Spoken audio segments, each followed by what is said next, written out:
कहते हैं समय बड़ा बलवान होता और समय की मार से कोई नहीं बच पाता। लगातार 2 दशकों से बिहार की सत्ता पर नीतीश कुमार का एक छत्र राज है और हमारी मौजूदगी साबुद्दीन के घर सिवान में है।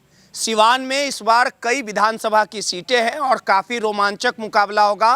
और एक समय ये भी था कि यहाँ पे साबुद्दीन की तूती बोलती थी, लेकिन इस बार तेजस्वी यादव ने साबुद्दीन के बेटे ओसामा साहब को रघुनाथपुर का उम्मीदवार बनाया। यानी रघुनाथपुर से इस बार ओसामा साहब चुनावी मैदान में कूदे हैं। लड़ाई अंतिम मोड़ पे है और सिवान से क्या कुछ समीकरण बदलेगा, बिहार के सत्ता के शीर्ष तक तेजस्वी यादव पहुंच पाएंगे या एनडीए का कुनबा तेजस्वी को रोक पाएगा, सत्ता परिवर्तन होगा, इन तमाम चीज़ों को जानने के लिए लगातार चुनावी यात्रा में सिवान में हम पहुंच चुके हैं और तमाम ये जनता हैं जो अपने मताधिकार का प्रयोग करेगी। इस बार चाचा भतीजे की लड़ाई में चाचा फिर से बिहार की सत्ता को संभालेंगे या भतीजा इस बार चाचा को पटकनी दे देगा। नेताजी, किधर की हवा चलेगी? और सिवान में साबुद्दीन की तूती चलती थी और इस बार रघुनाथपुर का जो सीट है वो काफ़ी हॉट सीट है। सिवान भी अवध बिहारी जी चुनाव लड़ रहे हैं। क्या लगता है बाकी जो यहाँ पे सीट है तेजस्वी यादव की हवा है? सबसे पहले आपके चैनल के माध्यम से आपके दर्शकों को मेरा चरण वंदन। रहा बात की आप जो बात बोल रहे हैं कि बाबू ओसामा का यहाँ पे, तो बाबू ओसामा के ऊपर पूरे देश के बड़े बड़े नेता लग गए हैं कि इस सीट को कैसे भी हराया जाए। लेकिन मैं उनसे कह देना चाहता हूँ, एक 30-32 साल का युवा को हराने के लिए गृह मंत्री और कई प्रदेशों के मुख्यमंत्री और पूरा सिस्टम लगा हुआ है। तो ये बहुत ही बड़ी बात है कि एक युवा को हराने के लिए पूरे देश के लोग लगे हुए हैं। एनडीए का पूरा शासन प्रशासन सारा लगा हुआ है।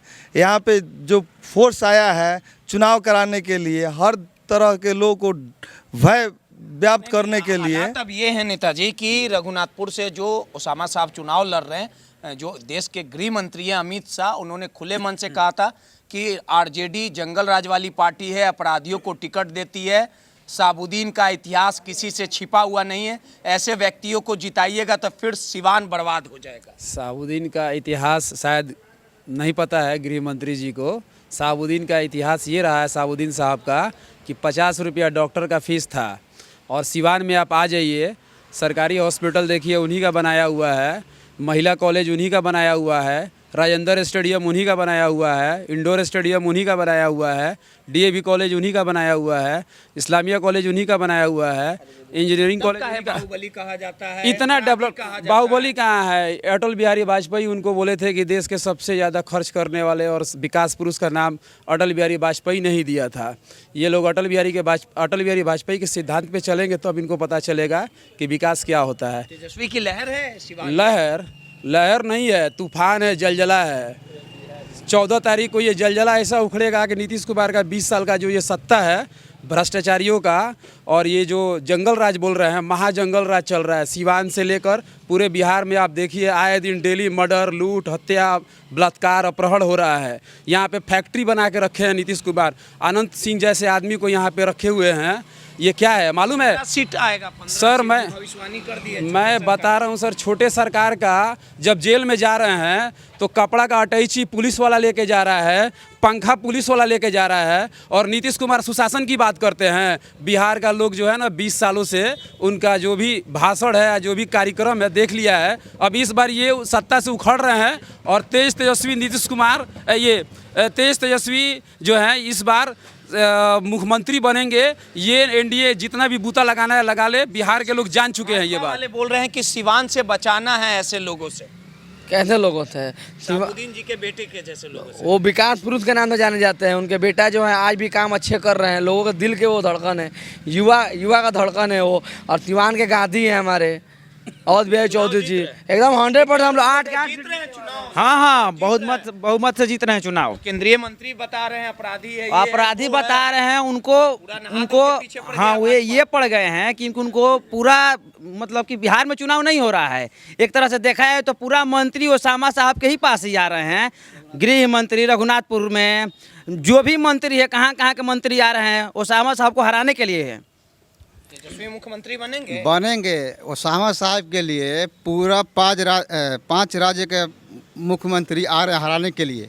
उस अमित शाह बोले हैं कि इनको हरा देना है, तो ईवीएम में गड़बड़ होगा, सबको मालूम है, जनता को पूरा मालूम है। और भी लोग हैं। आज मनोज तिवारी बोले हैं कि ये मुसलमान यादव जो है उनके पीठ पे खंजर भोंक रहे हैं, तेजस्वी यादव और देखिए, इनके बेटे जो हैं ये सब अच्छे लोग नहीं हैं, मैं मनोज की संगति में मत रहिए। देखिए, मैं बता रहा हूँ कि जो लालू जी का जब 1990 में शासन आया तो उस समय के पहले जो लोग बूथ पे दबे पिछड़े अल्पसंख्यक अकलियत इन लोगों को बूथ पे पहुंचने नहीं देते थे, वही लोग जंगल राज की बात करते हैं। नहीं, आरजेडी वाले को तो बोलते हैं कि बूथ लुटेरा था, ये लोग पहले बूथ और उसके पहले तो भाजपा वाला उसके पहले तो वोटरे लूट लेते थे, वो लोग वोटरे को बूथ पे नहीं पहुंचने देते थे।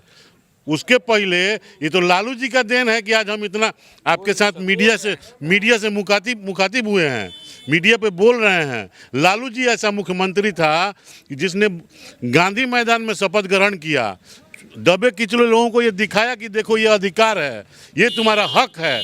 और जब हम हक की लड़ाई लड़ते हैं, जब दबा कुचला प्रतिकार करता है तो लोग कहते हैं कि जंगल राज है। हम वैसा जंगल राज हमेशा चाहेंगे, इस बिहार में हम वैसा ही जंगल राज चाहते हैं। चाहिएगा। अरे हम तो ऐसा जंगल राज हमें नहीं चाहिए। जबकि जहाँ पे जो है एक जो है एम्बुलेंस में 6 साल की बच्ची के साथ चलते एम्बुलेंस में रेप होता है और वो बच्ची कराहती रहती है, कराहते हुए मर जाती है। जंगल राज चाहिए कि नीतीश कुमार का राज चाहिए? अरे भाई, हम लोग के लिए अति पिछड़ा के लिए, महादलित के लिए लालू के लाल का लालू जी के बेटे चाहिए कि जंगल राज? लालू का बेटा ही चाहिए, तेजस्वी चाहिए। बिल्कुल बिल्कुल बिल्कुल, ये विकास चाहिए, नौकरी चाहिए, रोजगार चाहिए। ओसामा साहब तो बहुत भारी बिहारी जी जीत रहे हैं, बहुत बिहारी जीत रहे हैं, बहुत वोट से जीत रहे हैं। सीधे तौर पे सिवान की जनता का मूड था और सीधे तौर पे यहाँ से जो चुनाव होंगे वो काफी कड़ा मुकाबला होगा। और इस बार चुनावी मैदान में अवध बिहारी चौधरी, ओसामा साहब जो साबुद्दीन के बेटे हैं, तमाम जो यहाँ पे सीट है वो मंगल पांडे हर पंचायत में 10 लाख रुपये ही बट रहे हैं। लिए नहीं, सब पता चल रहा है। पूरा दावा जितना है ना फर्मा, सबसे 10,000 रुपया मंथली लेते हैं वो। उनका ब्यौरा जांच हो ना, अमित शाह के गृह मंत्री से हम निवेदन करते हैं, आदरणीय नरेंद्र मोदी से, कि सर मंगल पांडे का पूरा ब्यौरा जांच किया जाए। उनका को नहीं पता था, आपको पता हो गया क्या सर? हम यहाँ सिवान के निवासी हैं, हम डरने वाले थोड़े हैं। हम जनता के बीच में रहने वाले लोग आदमी हैं हम लोग। हर जाइए ललन कॉम्प्लेक्स में हर आदमी से 10,000 रुपया कौन ले रहा है? मंगल पांडे का वसूली होता है। जाइए, कल हमारे बच्ची को ले गए थे अपना अस्पताल में, तो एक भी दवा नहीं मिला वहाँ पर। क्या स्वास्थ्य मंत्री है? चलिए, बर्बाद कर रखे उनके अकाउंट में, उनका पूरा जैसे फैमिली और पूरा परिवार अकाउंट जांच कीजिए उनका। अगर नहीं पकड़ा जाएंगे भ्रष्टाचार में तो हम जो भी कहिए। सीधे तौर पे सिवान से धमाकेदार जीत, जितनी भी विधानसभा की सीटें हैं धमाकेदार जीत होगी। तेजस्वी बिहार के मुख्यमंत्री बनेंगे और इस बार यहाँ की जो 2 सीटें हॉट सीट है, सिवान और रघुनाथपुर, वहाँ से ओसामा साहब है और वहीं से अवध बिहारी जो चौधरी हैं उनकी भी जीत होगी। अब देखना दिलचस्प होगा कि साबुद्दीन के घर से उनके बेटे जो राजनीति की शुरुआत किए हैं उनका भविष्य संवर पाता है, वो चुनाव जीत पाते हैं, तेजस्वी बिहार की कुर्सी तक पहुंच पाते हैं। ये तमाम चीज़ें देखना दिलचस्प होगा। सहयोगी अनिल के साथ रोहित यादव, माई पीडीएस समाचार, सिवान।